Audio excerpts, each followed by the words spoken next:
Hello guys, I'm Sanchita and I'm here to give you some advices regarding your class 12 journey and आप इसको कैसे और अच्छा बना सकते हो उसके बारे में मैं आपको कुछ एडवाइस देना चाहूँगी और basically the advices which I want to give myself अगर मैं टाइम में वापस जा पाती और खुद को समझा पाती तो ठीक है। And for more information I can tell you कि आप किस बेसिस पे मुझ पर ट्रस्ट कर सकते हैं। तो I score 94% in my 12th and या दैट्स ऑल। तो सबसे पहला है कि सबसे पहली एडवाइस है कि स्टार्ट अर्ली। आप कभी भी ये मत सोचो कि अभी बहुत ज़्यादा टाइम है, अभी बहुत ज़्यादा टाइम है। अगर टाइम है भी तो आपको वो उतना बेनिफिट मिल जाएगा, आपको एक एक्स्ट्रा एज मिल जाएगा एंड में। जब सब बच्चे पढ़ रहे होंगे, अपना सिलेबस कंप्लीट कर रहे होंगे, you will get an extra edge of doing question answers and practising more PYQs and more questions and you can practise alone. ठीक है। और इसका मैं एग्जांपल देना चाहूँगी। As a top in my class और मेरी क्लास में जितने और बच्चे थे, मेरे दोस्त थे, जो मुझे लगता था कि वो मेरे से अच्छा स्कोर करेंगे, वो लोगों ने बहुत लेट स्टार्ट करा। लाइक बहुत लेट तो नहीं बट हाँ, दे वेस्टेड 2-3 मंथ्स।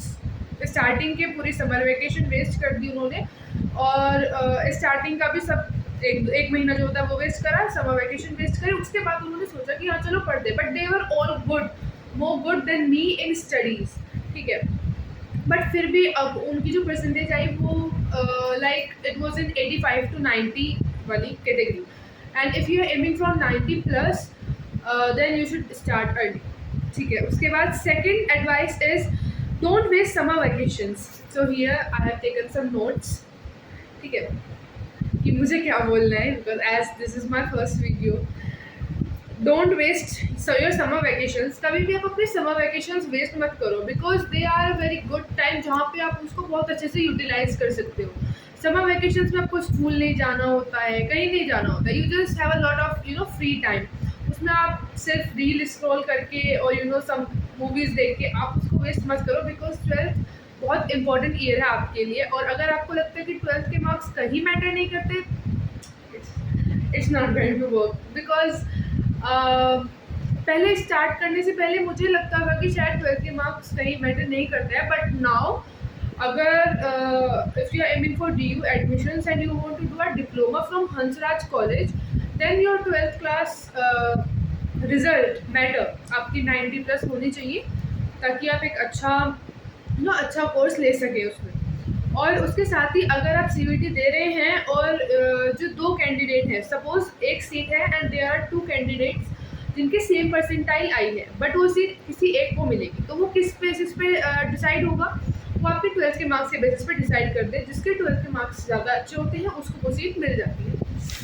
ठीक है। इसके बाद अगर आप किसी जॉब इंटरव्यू में कहीं भी जाएंगे तो एक अलग ही इंप्रेशन होता है अगर आपके बहुत अच्छे मार्क्स है 12th में।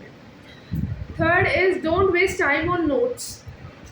ये मैंने सबसे ज़्यादा इस पर टाइम वेस्ट करा था नोट्स बनाने में। तो मैं कहना चाहूँगी कि आप नोट्स बनाने से अच्छा, जितना टाइम आप नोट्स बनाने में लगा रहे हो उतनी बार आप पूरे चैप्टर को अगर रिवाइज कर लो तो इट्स बेटर, क्योंकि नोट्स बनाने में बहुत ज़्यादा टाइम लग जाता है और देयर आर चांसेस कि आप उसमें कुछ डिटेल मिस कर ही जाओगे जो आपकी बुक में ऑब्वियसली मिस नहीं होंगे, क्योंकि उसमें सब कुछ लिखा होता है। तो आई विल सजेस्ट कि आप अंडरलाइन कर लीजिए बुक को और वहाँ पे आप कुछ स्टिकी नोट्स लगा के या सम शॉर्ट नोट्स आप उस पर लिख सकते हैं जो साइड में ब्लैंक जगहें होती हैं।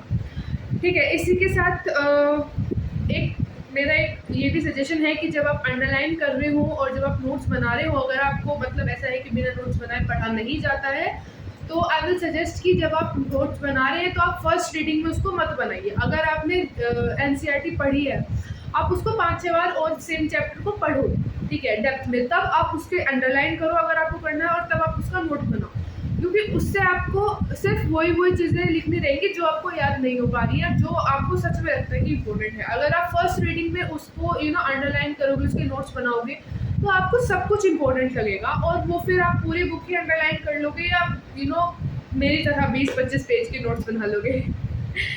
सो here is my next point, practice writing.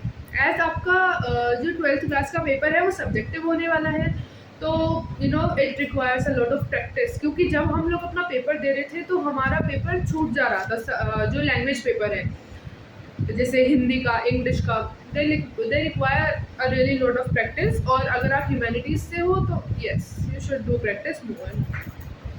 अगर आप पीसीएम से हो तब भी आपको प्रैक्टिस तो सबको ही करनी चाहिए, क्योंकि उससे आपको ना तो डर लगेगा इतना वहाँ जाके, और आपको टाइम मैनेजमेंट आ जाएगा। ठीक है, डोंट रश। सिलेबस को लेके आप रश मत करो। अगर मैं अपना पर्सनल एक्सपीरियंस बताऊँ तो मैंने बस मेरा ये था स्टार्टिंग में कि मुझे समर वेकेशन तक अपना सारा सिलेबस डन करना है, और इसके चक्कर में मैंने इतना ज़्यादा रश कर दिया था सिलेबस, क्योंकि बहुत सारे पॉइंट्स थे। जब मैं जब क्लास टेस्ट दे रही थी मैं, मुझे ये नहीं पता चल रहा था कि ये बुक में से पूछा कहाँ से हुआ है, जबकि मैंने पूरी बुक का सिलेबस सारा कंप्लीट करा हुआ है। बट जब मैं अपना क्लास टेस्ट दे रही थी तो मुझे लग रहा था कि ये क्वेश्चन तो मैंने पढ़ा ही नहीं था बुक में, क्योंकि मैंने डेप्थ में पढ़ा ही नहीं था। मैं सिर्फ रश करने के चक्कर में जल्दी जल्दी जल्दी जल्दी पढ़े जा रही थी कि मेरा एम था कि मुझे सिलेबस कंप्लीट करना है। बट आपका जो एम है वो सिलेबस कंप्लीट करना नहीं होना चाहिए। आपका एम होना चाहिए कि आपको उसमें से सारी की सारी नॉलेज ग्रैब करनी है। आप चैप्टर डिटेल में पढ़ो। माय लास्ट पॉइंट इज, आपको चैप्टर डिटेल में पढ़ना चाहिए, क्योंकि जब आप कोई एंट्रेंस टेस्ट दोगे अपने बोर्ड एग्जाम के बाद, जब आप कोई CUET जैसा या कुछ और एंट्रेंस टेस्ट दोगे जिसमें 12th का सिलेबस आता है, तो आपको 2 महीने में सब कुछ बहुत डेप्थ में पढ़ना होगा। हमें लगता है कि हमने पढ़ तो रखा है पूरी साल, बट CUET के MCQs का लेवल कुछ ज़्यादा ही डेप्थ में होता है, तो आपको लाइन बाय लाइन पढ़ना होगा। तो आई विल सजेस्ट कि आप शुरू से ही उस लेवल का लेके चलो कि आपको CUET के टाइम उस 2 महीने में एकदम ज़्यादा ना पढ़ना पड़े, क्योंकि तब पढ़ा नहीं जाता, क्योंकि आपने तभी तो बोर्ड्स एग्ज़ाम दिए होते हैं और आप इतने फ्रस्ट्रेटेड होते हो एग्ज़ाम दे दे के, प्री बोर्ड्स देन बोर्ड्स। ठीक है, तो नहीं पढ़ा जाता, फिर आपको लगता है कि छोड़ो, और उस चक्कर में फिर आपकी परसेंटाइल गिर जाती है एंड अच्छा कॉलेज मिलने से आप रह जाते हो। तो आई विल सजेस्ट कि आपको स्टार्टिंग से ही डेप्थ में आप लेके चलो। और अगर आपको ये भी है कि नहीं मुझे CUET का थोड़ा लेट स्टार्ट करना है, तो आई विल सजेस्ट कि सितंबर से स्टार्ट कर दो। सितंबर अक्टूबर से you should really start your CUET syllabus. That's all for this video. Thank you. Bye bye.